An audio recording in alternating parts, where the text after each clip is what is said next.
प्रधानमंत्री नरेंद्र मोदी ने मन की बात कार्यक्रम में विविध विषयों पर साझा किए विचार, लोगों को देश के नवनिर्माण के लिए किया प्रेरित। रांची के जेसीएस स्टेडियम में अब से कुछ देर में भारत और दक्षिण अफ्रीका के बीच वनडे मुकाबला, प्रशंसकों में उत्साह, बैटिंग के अनुकूल पिच, रनों की बरसात की संभावना। बोकारो में हंगामेदार रही डीएमएफटी न्यास परिषद की बैठक, डीएमएफटी फंड में गड़बड़ी का मामला छाया रहा, योजनाओं के क्रियान्वयन और भुगतान पर रोक की मांग। और हजारीबाग से 3 अपराधी पकड़ाए, आभूषण समेत चोरी की वस्तुएं बरामद, धनबाद के झरिया में कई स्थानों में संयुक्त छापेमारी, कई लोग लिए गए हिरासत में।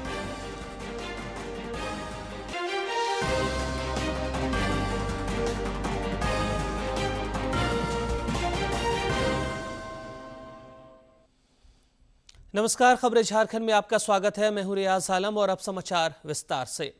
प्रधानमंत्री नरेंद्र मोदी ने आकाशवाणी पर मासिक मन की बात कार्यक्रम में आज विविध विषयों पर अपने विचार साझा किए। इस दौरान उन्होंने प्रेरक बातों का जिक्र किया, साथ ही देश के नवनिर्माण के लिए नागरिकों को प्रेरित किया। श्री मोदी ने मन की बात की 128वीं कड़ी में संविधान दिवस के आयोजन, देश की उपलब्धियों, इसरो की ड्रोन प्रतियोगिता समेत अन्य विषयों से देशवासियों को अवगत कराया। साथियों, कुछ दिनों पहले सोशल मीडिया पर एक वीडियो ने मेरा ध्यान खींचा। ये वीडियो इसरो की एक अनोखी ड्रोन प्रतियोगिता का था। इस वीडियो में हमारे देश के युवा और खासकर हमारे जैन जी मंगल ग्रह जैसी परिस्थितियों में ड्रोन उड़ाने की कोशिश कर रहे थे।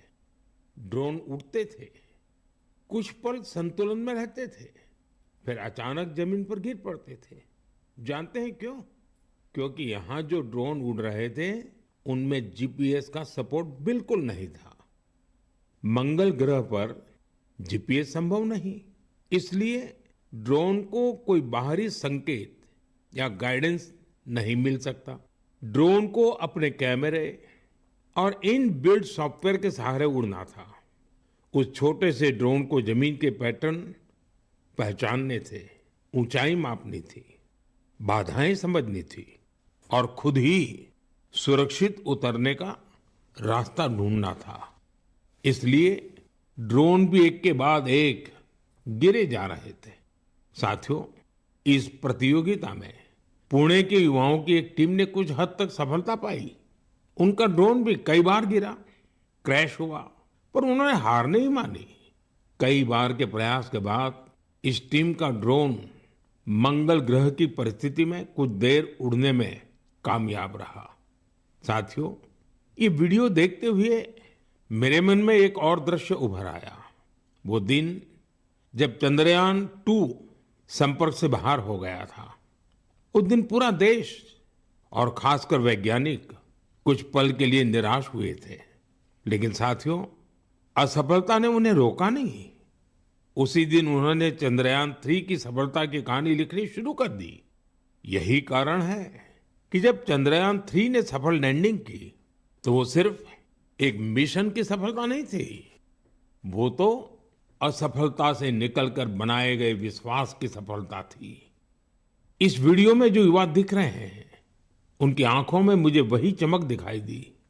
हर बार जब मैं हमारे युवाओं की लगन और वैज्ञानिकों के समर्पण को देखता हूं तो मन उत्साह से भर जाता है। युवाओं की यही लगन विकसित भारत की बहुत बड़ी शक्ति है।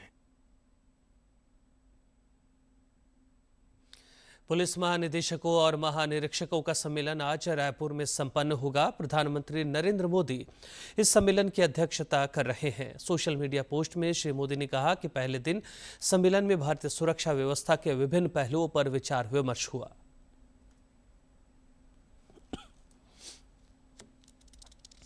छत्तीसगढ़ के रायपुर में 28 नवंबर से चल रहे पुलिस महानिदेशकों महानिरीक्षकों के अखिल भारतीय सम्मेलन का आज आखिरी दिन है। प्रधानमंत्री नरेंद्र मोदी इस सम्मेलन की अध्यक्षता कर रहे हैं। विकसित भारत सुरक्षा आयाम विषय पर आयोजित इस सम्मेलन में वामपंथी उग्रवाद, आतंकवाद निरोध, आपदा प्रबंधन, महिला सुरक्षा और पुलिस व्यवस्था में फोरेंसिक विज्ञान व AI के उपयोग जैसे प्रमुख सुरक्षा मुद्दों पर विस्तृत चर्चा की जा रही है। सम्मेलन में कल देश की सुरक्षा व्यवस्था के विभिन्न पहलुओं पर व्यापक विचार विमर्श किया गया। ये सम्मेलन देश भर के वरिष्ठ पुलिस अधिकारियों और सुरक्षा प्रशासकों को राष्ट्रीय सुरक्षा के विविध मुद्दों पर खुले और सार्थक विचार विमर्श के लिए एक महत्वपूर्ण संवादात्मक मंच प्रदान करता है। इस सम्मेलन में केंद्रीय गृह मंत्री, राष्ट्रीय सुरक्षा सलाहकार, गृह राज्य मंत्री, राज्यों, केंद्र शासित प्रदेशों के पुलिस महानिदेशक और केंद्रीय पुलिस संगठनों के प्रमुख भी भाग ले रहे हैं।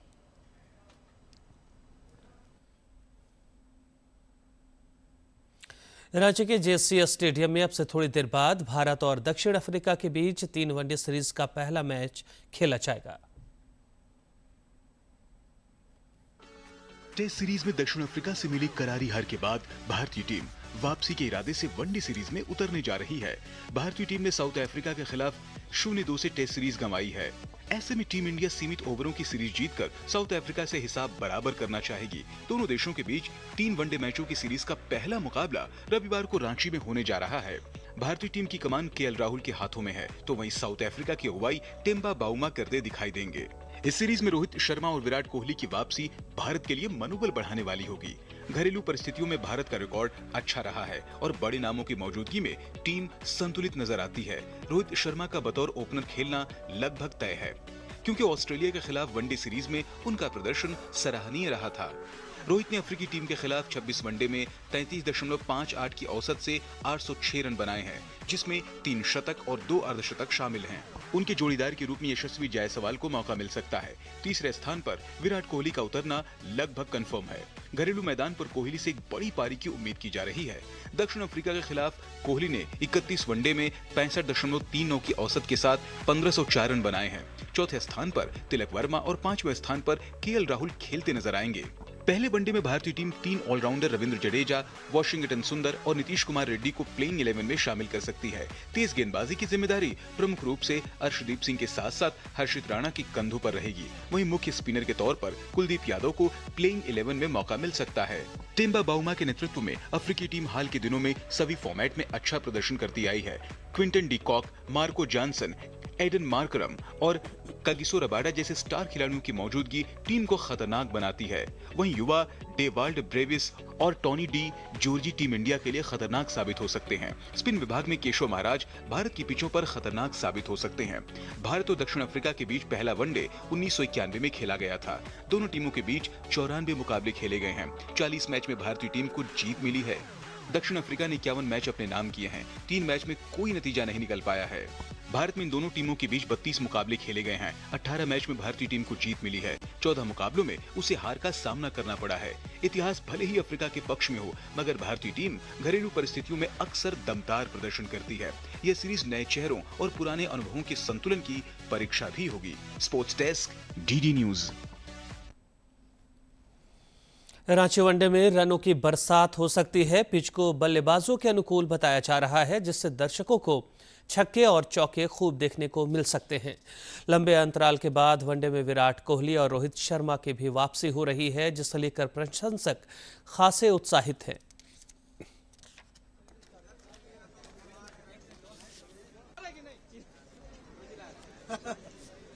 तो देख सकते हैं आप लोग माही के सर में विराट कोहली का दबदबा।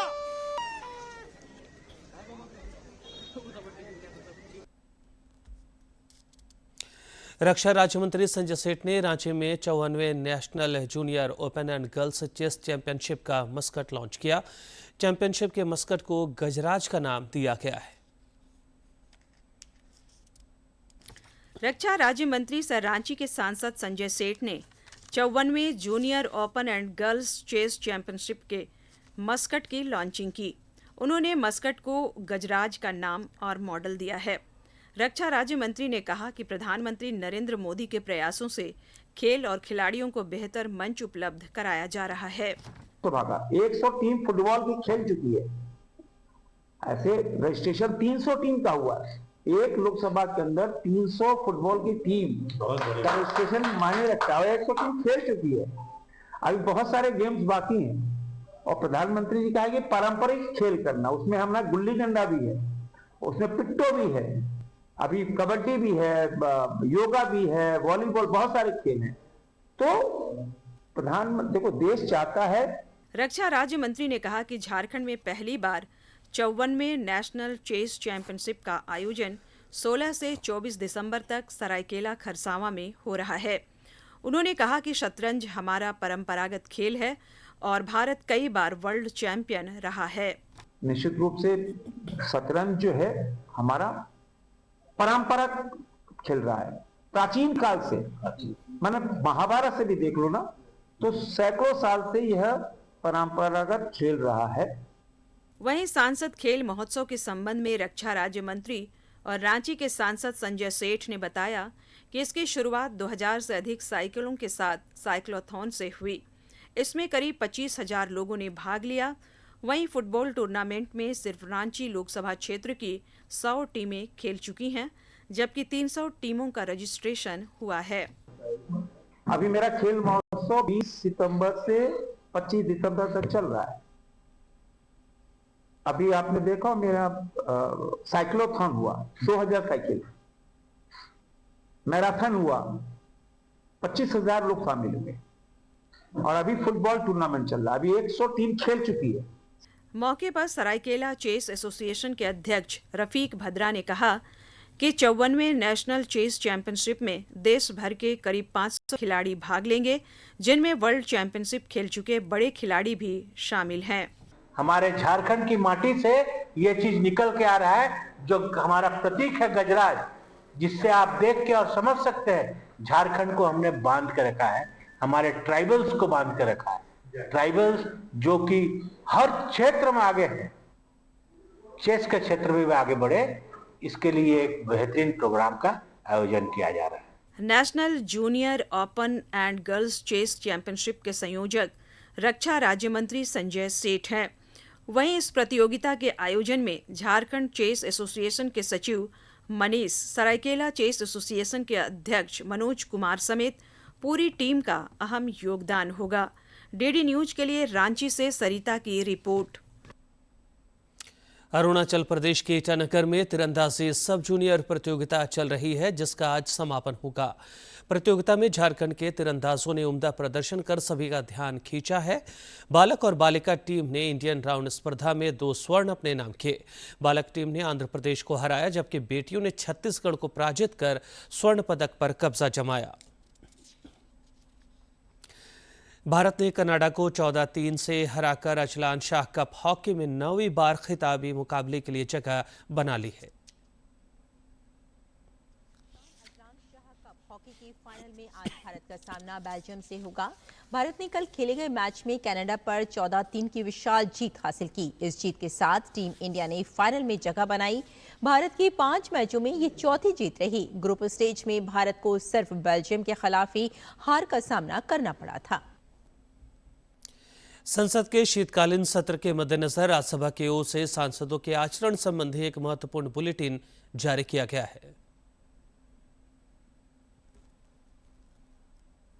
कल से शुरू होने से पहले राज्यसभा ने सांसदों के आचरण पर नया बुलेटिन जारी किया है। इसमें किसी भी वस्तु जैसे पोस्टर, प्ले कार्ड आदि के प्रदर्शन पर रोक लगाई गई है।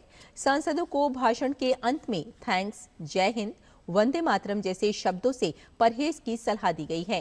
किसी मंत्री या सदस्य की आलोचना करने पर जवाब सुनने के लिए सदन में उपस्थित रहना अनिवार्य होगा। सदन में सबूत दिखाने और चेयर के फैसलों की आलोचना पर भी प्रतिबंध है। ये निर्देश संसदीय परंपराओं पर आधारित हैं। बीजेपी ने इस कदम को सही बताया, जबकि विपक्ष ने विरोध जताया। इस सत्र में पहली बार उपराष्ट्रपति सीपी राधाकृष्णन उच्च सदन की अध्यक्षता करेंगे। धनबाद के कतरास रेलवे स्टेशन रोड स्थित परिसर में आसू पार्टी द्वारा मिलन समारोह का आयोजन किया गया। इस दौरान जेएलकेएम पार्टी को छोड़कर कई लोगों ने आसू पार्टी की सदस्यता ग्रहण की। पार्टी अध्यक्ष सुदेश कुमार महतो और गिरिडीह सांसद चंद्र प्रकाश चौधरी ने सभी का स्वागत और अभिनंदन किया।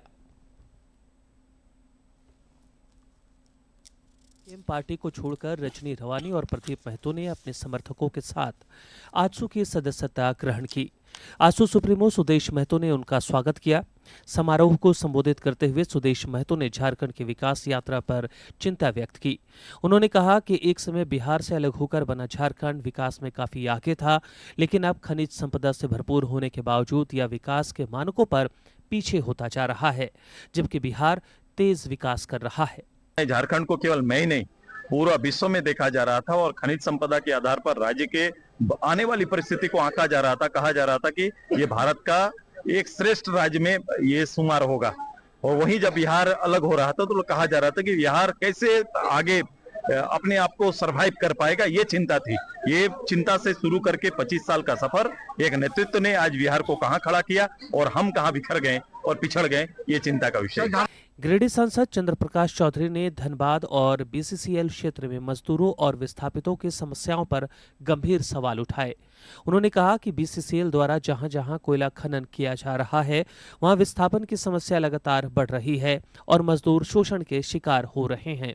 सांसद ने स्पष्ट किया कि आसू पार्टी विस्थापितों के अधिकारों के लिए पूरी ताकत से आंदोलन करेगी। बीसीसीएल क्षेत्र में आज का समस्या नहीं है और 100 वर्षों का समस्या है और इसमें हजारों आंदोलन हुए, कई संघर्ष भी हुआ, कई लोग शहीद भी हुए। उन शहीदों का जो उम्मीद है, अपेक्षा, उसको पूरा करने के लिए, उस आवाज को आगे बढ़ाने के लिए, उन समस्याओं को समाधान करने का बीड़ा जो आज आसू पार्टी ने उठाया है, तो निश्चित तौर पर हम लोग इसको और भी आगे ले जाने का प्रयास करें। कार्यक्रम में बड़ी संख्या में कार्यकर्ता और स्थानीय लोग मौजूद रहे। इस समारोह के माध्यम से आसू पार्टी ने न केवल अपने संगठन का विस्तार किया, बल्कि क्षेत्र में विस्थापितों और मजदूरों के हक की लड़ाई लड़ने का संगठनात्मक मजबूती का संदेश भी दिया। डीडी न्यूज के लिए धनबाद से शरद चंद्र की रिपोर्ट। बोकारो के सेक्टर 1 स्थित सभागार में डीएमएफटी न्याय परिषद की बैठक हुई, जो हंगामेदार रही। बैठक में मंत्री योगेंद्र प्रसाद, सांसद चंद्र प्रकाश चौधरी, ढुल्लू महतो, विधायक उमाकांत रजक, कुमार जयमंगल सिंह, श्वेता सिंह और जयराम महतो मौजूद रहे।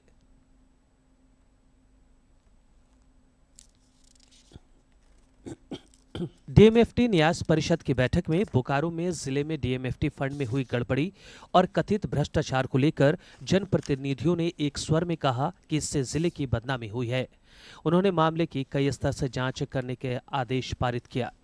गिरिडीह सांसद चंद्र प्रकाश चौधरी ने कहा कि जब तक मामले की जांच नहीं हो जाती, तब तक योजनाओं के क्रियान्वयन और पेमेंट पर रोक लगनी चाहिए। जिले का काफी बदनामी हुआ है और बदनामी किसी भी हाल में हम लोग नहीं सहेंगे। पूर्व में ही डीसी महोदय को अवगत करा है कि इस तरह का गड़बड़ी हुआ। कभी लगभग सभी दोनों सांसद हम लोगों ने गड़बड़ी का सूचना दिया और मैं लिखित रूप से भी दिया हूं। और जब तक इस तरह का ऑडिट नहीं हो जाता है और जब तक फॉरेंसिक ऑडिट नहीं होता है, तब तक के लिए सारी योजनाओं को स्थगित करने का कहा। और जो भी भुगतान है, जो पेंडिंग है, उसको जब तक जांच नहीं हो जाता तब तक भुगतान नहीं होगा। मंत्री योगेंद्र प्रसाद ने कहा कि जनप्रतिनिधि अपने मुताबिक दबाव डालकर काम नहीं करा सकते हैं।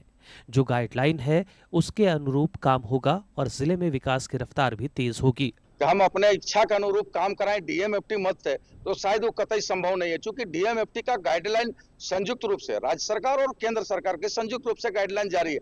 जो गाइडलाइन में आवश्यक दिशा निर्देश है, जिन भी योजनाओं को पूरा करना, उन योजनाओं को टेक ओवर किया जाएगा। लेकिन अगर व्यक्तिगत तौर पर हमारी मंशा कुछ है, चिंता है सदस्यों का, तो शायद पूरा नहीं होगा। स्पष्ट है कि गाइडलाइन दिया गया, उस गाइडलाइन के आलोक में जिला प्रशासन अनुशंसा के आलोक में काम करेगी। डुमरी विधायक जयराम महतो ने भी योजनाओं की गड़बड़ी को लेकर सवाल उठाए और कहा कि बिना जनप्रतिनिधि की सहमति के योजनाओं को अपने मन से पारित कर काम कराया गया है। वहीं विधायक कुमार जयमंगल सिंह ने जानकारी दी कि बोकारो में डीएमएफटी में हुई गड़बड़ी की जांच एसीबी द्वारा भी कराई जा रही है। मामले को लेकर न्यायालय में भी पीआईएल दर्ज किया गया है। देखिए, हंगामे का कारण था कि पूर्व में जो योजनाओं का कार्य हुआ है, उन पे वर्तमान के जो सांसद विधायक हैं उनको आपत्ति थी कि क्षेत्र हमारा, विधानसभा हमारा, और हमें जानकारी ही नहीं है कि हमारे क्षेत्र में इन कामों को स्वीकृति मिली है, तो किन की अनुशंसा से स्वीकृति मिली है। तो कम से कम ये पारदर्शिता होनी चाहिए और ये हक भी है जो सम्मानित जनप्रतिनिधि है, जिनको जनता ने चुना है, उनके माध्यम से ही अनुशंसा को लिया जाए और ये जानकारी होनी चाहिए किस कार्य का अनुशंसा किस विधायक ने अथवा किस सांसद ने अथवा किस जनप्रतिनिधि ने किया है। जानकारी के मुताबिक आप लोग को ये बता दें कि एसीबी भी जांच कर रही है, कोर्ट में भी मामला चल रहा है और क्योंकि कोर्ट में शपथ पत्र जिला प्रशासन के द्वारा दिया जाना है, तो जिला प्रशासन भी अपना कर रही है। जब यहाँ पे न्यायालय इन्वॉल्व है, न्यायालय की भागीदारी यहाँ पे सुनिश्चित की गई है, तो किसी को दो राय तो होना नहीं चाहिए। जब न्यायालय जांच करवा रही है तो मैं समझता हूँ कि दूध का दूध पानी का पानी होगा। इस बैठक में सांसद ढुल्लू महतो और विधायक उमाकांत रजक कुमार समेत प्रशासनिक अधिकारी मौजूद रहे। बोकारो से मनोज कुमार की रिपोर्ट। झारखंड पुलिस अकादमी हजारीबाग में अब अन्य राज्यों के पुलिस अधिकारियों का भी प्रशिक्षण होने लगा है। पश्चिम बंगाल और बिहार के 94 राष्ट्रीय सीमा शुल्क, अप्रत्यक्ष कर और नारकोटिक्स अकादमी जोनल कैंपस के निरीक्षकों को 2 सप्ताह का प्रशिक्षण दिया गया। हजारीबाग के झारखंड पुलिस अकादमी में अब केवल झारखंड ही नहीं बल्कि अन्य राज्यों के पुलिस अधिकारियों को भी ट्रेनिंग दी जाने लगी है। यहाँ कोलकाता और बिहार के 94 राष्ट्रीय सीमा शुल्क, अप्रत्यक्ष कर एवं नारकोटिक्स अकादमी जोनल कैंपस के निरीक्षकों का 2 सप्ताह का प्रशिक्षण संपन्न हुआ। इस दौरान विभिन्न कानूनों की जानकारी दी गई। झारखंड पुलिस अकादमी हजारीबाग के द्वारा CGST एवं सेंट्रल एक्साइज के कुल 94 ऑफिसर्स का प्रशिक्षण 2 सप्ताह के लिए यहाँ पर आयोजित हुआ है। इस प्रशिक्षण के दरमियान हम लोगों ने भी उनके विभिन्न अंतः विषय, इंडोर सब्जेक्ट्स एवं आउटडोर सब्जेक्ट्स पे विस्तृत रूप से प्रशिक्षण दिया हम लोगों ने। साथ ही साथ इनकी वेपन ट्रेनिंग एंड फायरिंग की भी हम लोगों ने प्रशिक्षण दिया है। समापन समारोह में रांची विश्वविद्यालय के अर्थशास्त्र विभाग के विभागाध्यक्ष ज्योति प्रकाश ने पुलिस पदाधिकारी को कई जानकारियां दी। उन्होंने कहा कि कर्मयोगी मिशन के तहत यह प्रशिक्षण दिया गया है। उन्होंने समाज और अर्थव्यवस्था को सुदृढ़ बनाने पर जोर दिया। ये लाइफ लॉन्ग कैपेसिटी जो है वो आप धीरे धीरे जो यहाँ से प्राप्त करके जा रहे हैं, वो उसको आप दिन प्रतिदिन निखारते जाएंगे तो कैपेसिटी कभी एक उसका कोई मेजरमेंट नहीं होता है। आप जितना बढ़ा सकते हैं और इसका आपको परिणाम लॉन्ग रन में दिखेगा। प्रशिक्षण के दौरान प्रशिक्षुओं को विभिन्न कानूनों के साथ साथ कई अहम जानकारियां दी गई जो राष्ट्र सेवा में सहायक सिद्ध होगा। डीडी न्यूज के लिए हजारीबाग से गौरव प्रकाश की रिपोर्ट। हजारीबाग के कटकमदाग थाना क्षेत्र में चोरी की घटनाओं का पुलिस ने खुलासा करते हुए 3 अपराधियों को गिरफ्तार किया है। एडिशनल एसपी अमित कुमार ने बताया कि पुलिस ने इन अपराधियों के पास से भारी मात्रा में आभूषण समेत चोरी की वस्तुएं बरामद की हैं।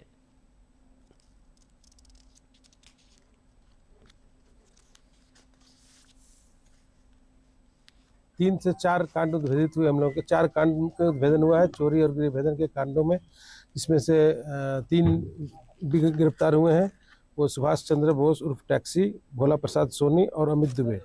इसमें जो भोला प्रसाद सोनी है ये ज्वेलरी की खरीद बिक्री करता है, चोरों के संपर्क में था और ये चोरी किए गए आभूषण की खरीद बिक्री में शामिल रहा है। और एक अमित दुबे का भी आपराधिक इतिहास रहा है। पूर्व में मोबाइल छिनतई के कांडों में जेल गया है।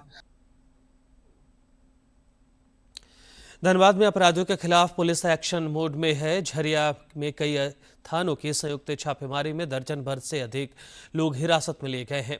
पुलिस हिरासत में लिए गए लोगों से पूछताछ कर रही है। विभिन्न ठिकानों से महत्वपूर्ण दस्तावेज भी जब्त किए गए हैं।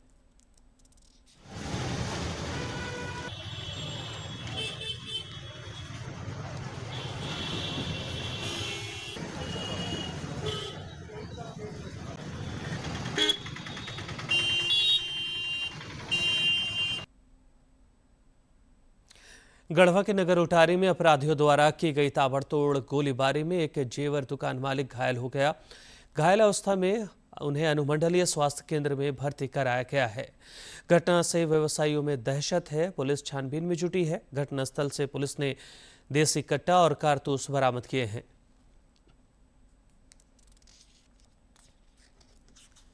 रॉन्ग साइड से आकर वो बाइक को सटा दिया। ठीक है, हम समझ नहीं पाए। आपके बाइक में? जी, रॉन्ग साइड से। हम बोले ऐसे कैसे कर रहे हो जी? तो बोले फिर आगे बढ़ गया, हम समझ नहीं पाए। फिर वो एक आया और लाकर चाबी खींचने लगा। तब बोले दूसरा आया, फिर फायरे करने लगा जस्ट तुरंत।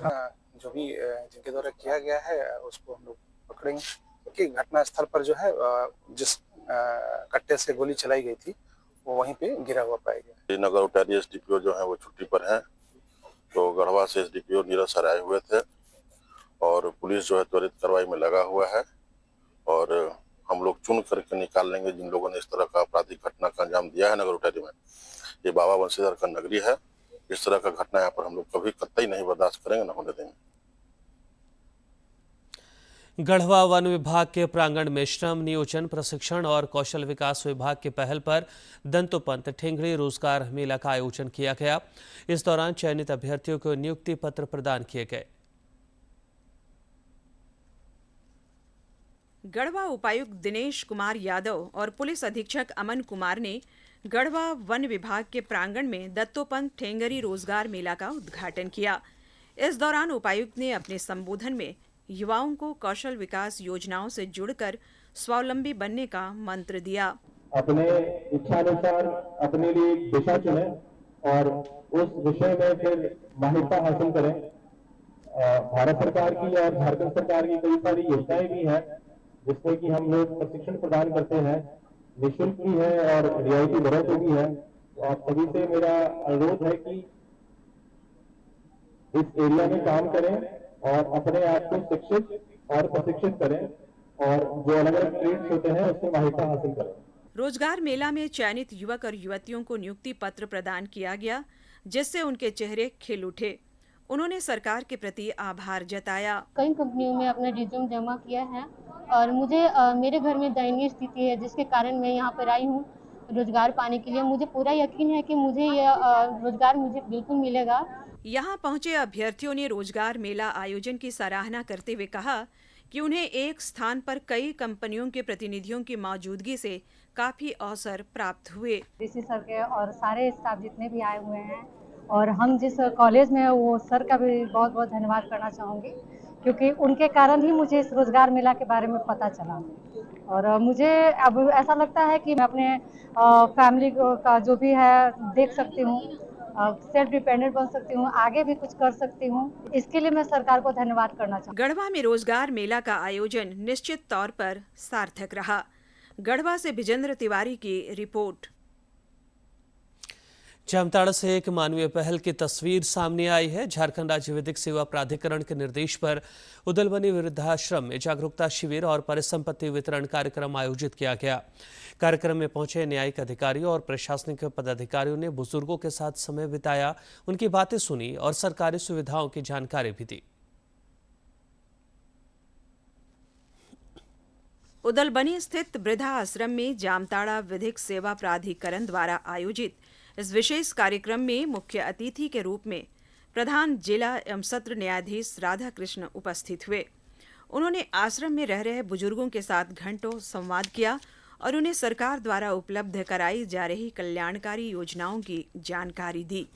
कार्यक्रम में परिसंपत्ति भी वितरित की गई। वृद्ध लोग हैं जो बुजुर्ग महिला और पुरुष हैं, उनको सबको कंबल, ऊनी कपड़े, वस्त्र, मिठाई, खाना और उनके जो दिव्यांग हैं उनको चलने के लिए ट्राईसाइकिल आदि का वितरण किया जा रहा है। कार्यक्रम में गर्म कपड़े, कंबल, ट्राईसाइकिल और मिठाई के पैकेट बांटे गए। साथ ही पौधरोपण कर पर्यावरण संरक्षण का संदेश भी दिया गया। रांची में आयोजित राज्य स्तरीय कार्यक्रम का लाइव प्रसारण भी दिखाया गया, जिसे देखकर बुजुर्ग काफी उत्साहित दिखे। वहीं स्वास्थ्य विभाग ने मेडिकल कैंप लगाकर सभी वृद्ध जनों की स्वास्थ्य जांच की। परिवार से दूर रह रहे और अंत में मुख्य समाचार।